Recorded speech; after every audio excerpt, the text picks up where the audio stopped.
Alberta Premier Danielle Smith cautioned against retaliatory tariffs in response to U.S. trade measures, advocating for diplomacy to prevent economic harm to both nations. Speaking on potential trade conflicts, Smith highlighted the economic disparity between the two countries, noting that the American economy is 10 times the size of Canada's. You've made the argument so far that the focus should be placed on that and not on raising the prospect, for example, of counter tariffs. What purpose would that serve?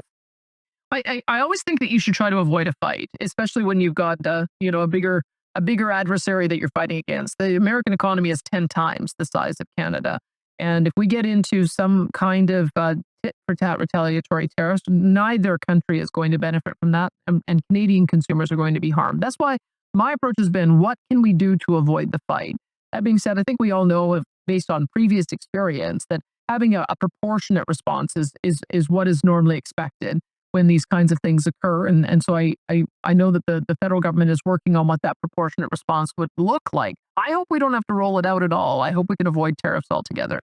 If we get into some kind of retaliatory tariffs, neither country is going to benefit from that, and Canadian consumers are going to be harmed, Smith said during a recent interview.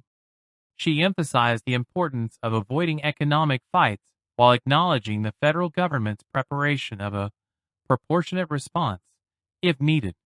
Smith's stance aligns with conservative economic principles, promoting free trade and cautioning against protectionist policies.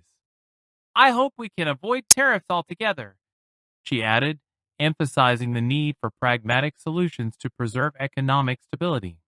The comments have sparked discussions on the potential consequences of retaliatory tariffs, with many applauding Smith's diplomatic approach.